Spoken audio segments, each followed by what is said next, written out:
Good morning, Dr. Yang Dao. Thank you very much for spending your time and allow me to interview you on our Hmong history. It is my pleasure to know you and meet you in person. Back when I was still in high school, I had seen you in many special events and in many conferences, but I never thought I will have a chance to sit across from you and have a lengthy conversation with you. Today is my honor to be here to interview you, none other than our Hmong migration history.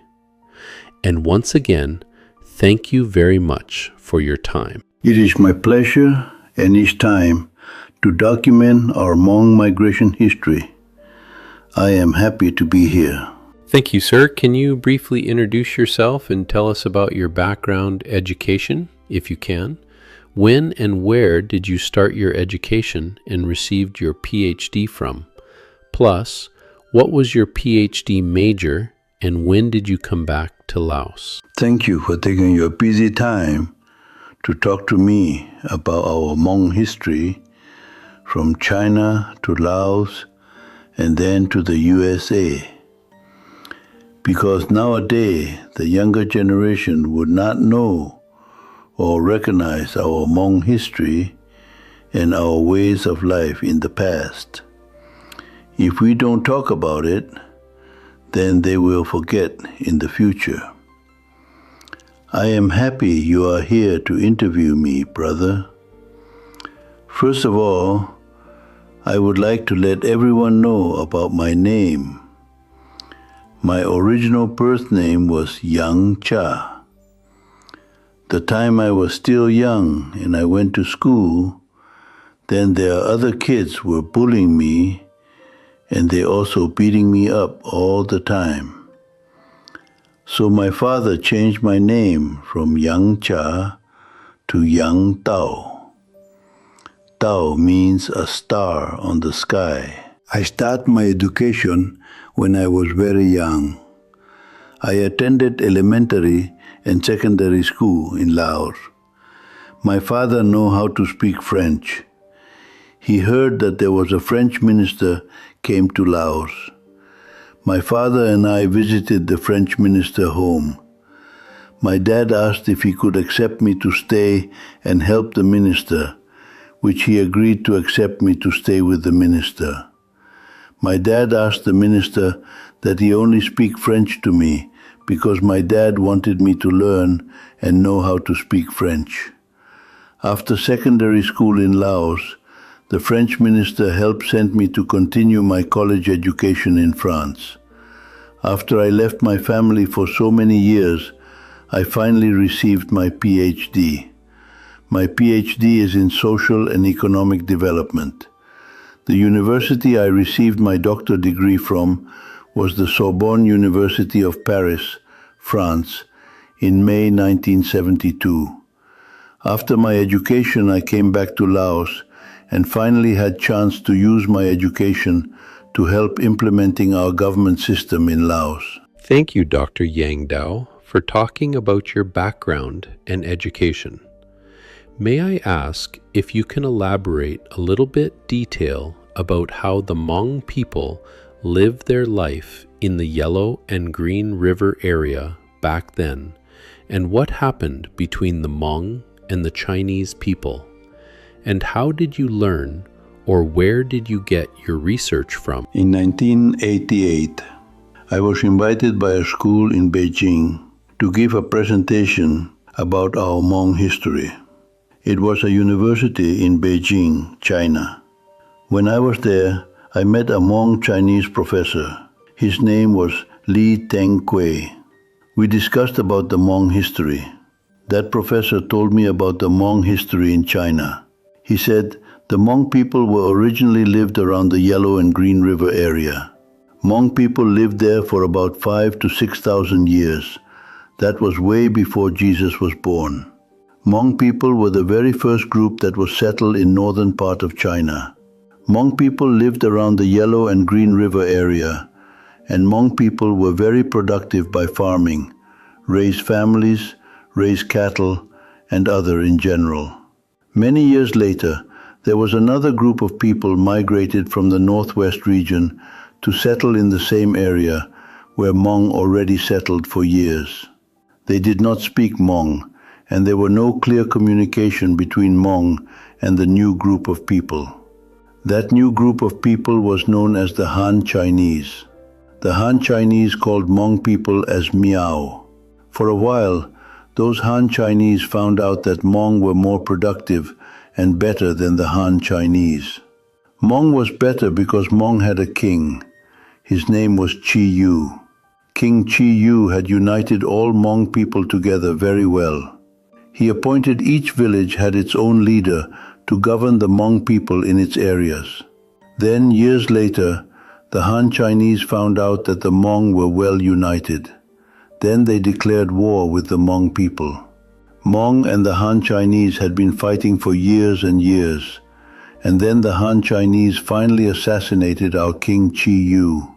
After that, a large number of Hmong population had migrated to the southern China area. And then the Hmong people lived in southern China until the late 1700s and early 1800s. What happened at the Yellow and Green River where the Hmong people lived? Did those Han Chinese had specific king or leaders who made decision to declare war with the Hmong people? And how did the war end up? The Han Chinese that declared war with Hmong people were Huan Ti and Yen Ti group. Those two Han Chinese were separate groups from the beginning. Before they declared war against the Hmong people, they had issues against each other first.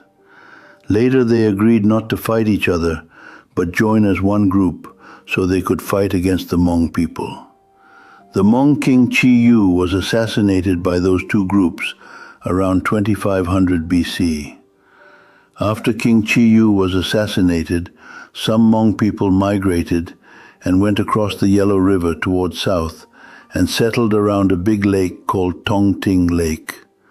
At the same time, many Hmong people did not leave the area but continue fighting with the Han Chinese troops. At the end, the Hmong people was defeated and they escaped to live in the jungle and went up to the high Rocky Mountains. The Han Chinese troops chased after the Hmong people. This Hmong group did not surrender, but continued to fight against the Han Chinese troops. Hmong gained advantages because they were on the higher location. The Hmong strategy was to set up trap by pile up rocks over the path, where the Chinese's troop could come through to kill or capture the Hmong troops. After the Hmong troops set up the trap, then they patiently waited until the Han Chinese troop getting closer. And then the Hmong troop cut off the rope. Then all the rocks fell down to injured or killed the Han Chinese troops. The Han Chinese troops tried all they could, but they failed, so they gave up. After they gave up, they sent people to negotiate with the Hmong leaders. The negotiation was to stop fighting, and the Han Chinese leaders would allow all the Hmong people to come down to live in the lower land. Then the Hmong leaders agreed to stop fighting, and a peace resolution was made.